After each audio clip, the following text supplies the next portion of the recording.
What's up, YouTube? So, if you're like me, you don't own a professional music studio, nor do you have access to one. But not to worry, because in this video, I show you how to make a funky, fuzzy, and functional mini sound booth for recording vocals at home. The best part, all the materials I used were purchased at the local dollar store for under $10. And make sure you watch all the way to the end if you want to hear the official sound test. So here's what I used: a straight edge, a pencil, a knife, glue gun, glue, a whole lot of glue, measuring tape, 2 or 3 pieces of foam board, a really thick, furry throw-style blanket, and don't forget, because they called in sick for this photo shoot, scissors. So let's begin. First, I start by turning on my glue gun. Then, I start building the frame. As you will see later on, I ended up scrapping my original design, but for now, I started by cutting my foam board in half.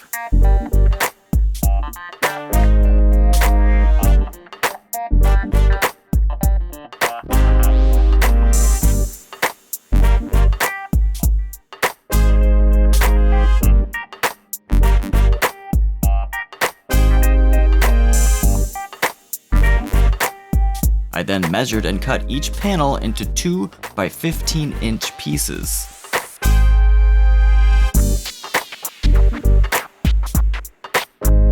The plan is to glue these pieces together to make the entire frame stronger.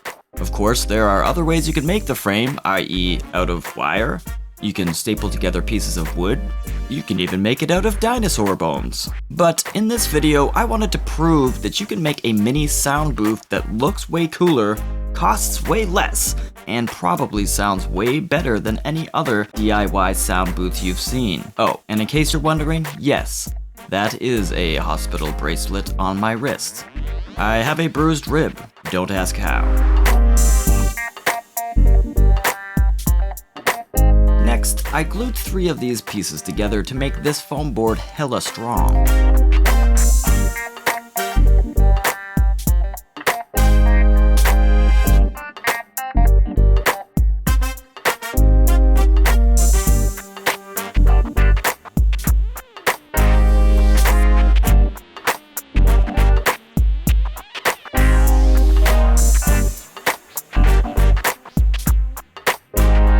I then took all of these pieces and glued them together to build a cube.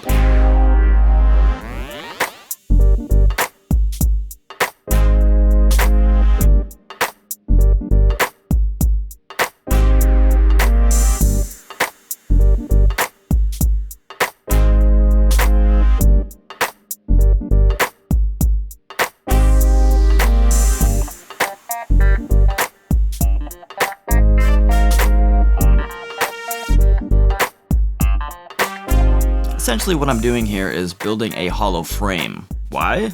Good question. So you may have seen other versions of this mini sound booth where people take plastic Tupperware bins or a tiny thick wooden box and line it with mattress topper foam. Do not do this. You want to construct this booth with as little reflective material as possible. The goal here is to absorb sound, or to allow sound to pass through it, not reflect it back towards the mic. Look at these professional mini sound booths. Yes, the front is made with the acoustic foam like the other DIY videos, but the back? They're not made with the solid material. Literally, none of them are. Look. There is a reason for this. Yes, it's to allow sound to pass through it, not get trapped and reflect backwards. The higher the pitch of the sound, the easier it is to absorb. The lower, the harder. This is why you only hear the bass from your noisy neighbor upstairs, because the deeper the tone, the more powerful it is, and the more sheer volume of material it takes to absorb it. So, when you take a solid box, stuff it with foam, then speak into it, that foam may absorb the high frequencies of your voice, but the rest of the frequencies are going to reflect right back towards the mic, completely defeating the sound booth's purpose in the first place. And since your mic is now inside a tiny box, your recording is going to sound like your mic is inside a tiny box. Your recording will literally sound worse than if you used nothing at all. Trust me. But don't worry, because I have the solution. A hollow-sided cube like this. But I actually didn't like the first draft I made. The frame was too thick and I made it a little too big. So I just ripped it apart. Then cut all the pieces in half, so I was left with 15-inch by 1-inch pieces instead of 2-inch.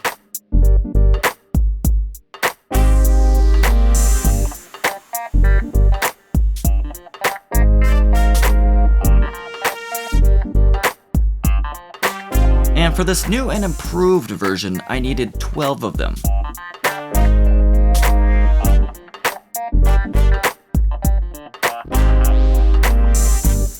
I then glued them together in the same fashion as before to create my cube.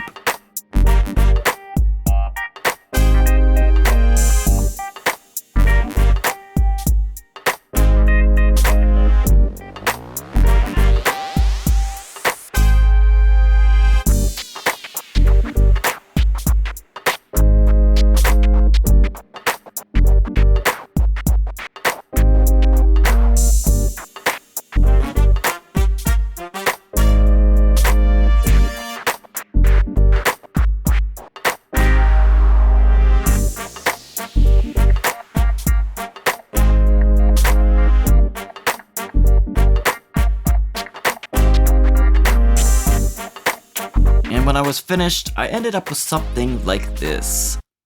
Looks pretty shitty, doesn't it? Don't worry, this frame won't be visible in the finished product. To create some added stability, I glued a floor onto the bottom with a scrap piece of the foam board.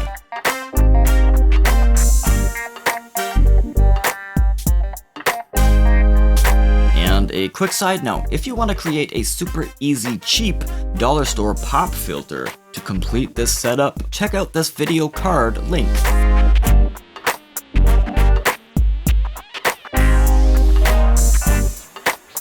Okay, so now for the tricky part, the fuzzy, furry throw. Watch out, this is going to get hairy, no pun intended. So I just basically slowly began to glue and wrap my furry throw to my frame, making sure to wrap it as tight as possible.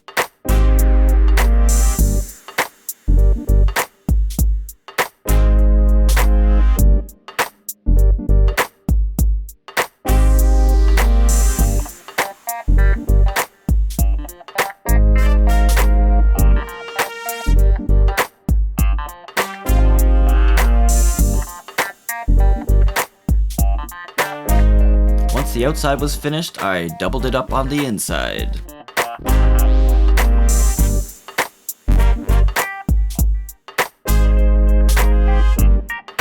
Now, I know I'm gonna get all kinds of comments saying this box won't work, but hear me out. This furry throw isn't acoustic foam, but it is a thick, breathable material. Similar to a wind sock. You know, the kind you put over microphones to prevent sounds like this from entering your mix?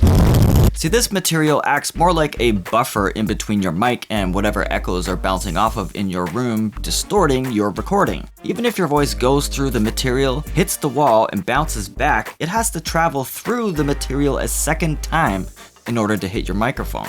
So, essentially, it will be twice as unlikely the echo problems you were experiencing before will show up in your recording. But even if some of the echo still gets through, trust me, the recording will still sound so much better than a microphone shoved inside a storage bin.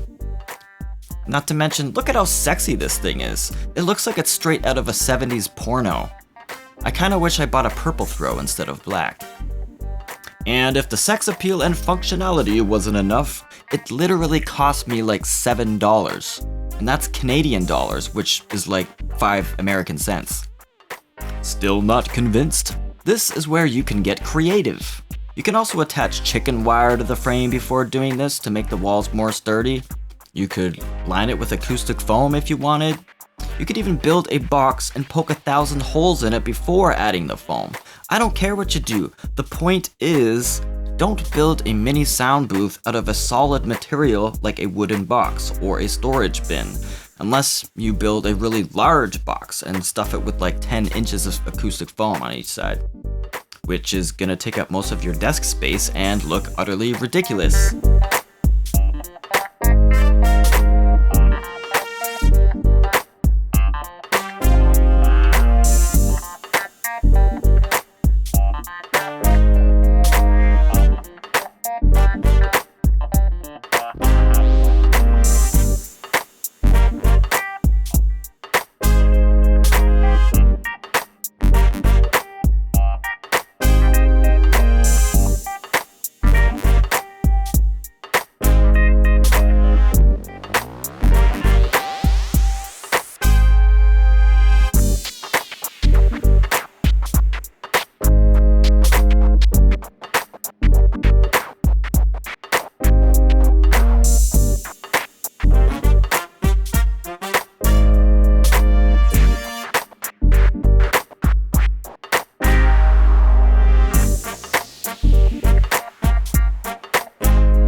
that's it. This is the finished product. Cutting this furry throw literally got fur everywhere. It's best to grab a vacuum and make sure you give your mini sound booth a good vacuum too.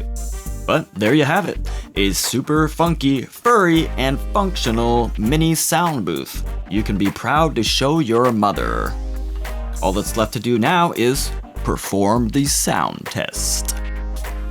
You're gonna need to put your headphones on for this. So for this mic test, I'm speaking from about 2 feet away from the microphone. Here is what it sounds like with the sound booth. The quick brown fox jumped over the lazy dog. And without the sound booth. The quick brown fox jumped over the lazy dog. And once again, amplified this time. With the sound booth. The quick brown fox jumped over the lazy dog. And without the sound booth. The quick brown fox jumped over the lazy dog. So, what do you think of the difference? Comment down below. Thanks very much for watching, and if you haven't yet, please consider subscribing.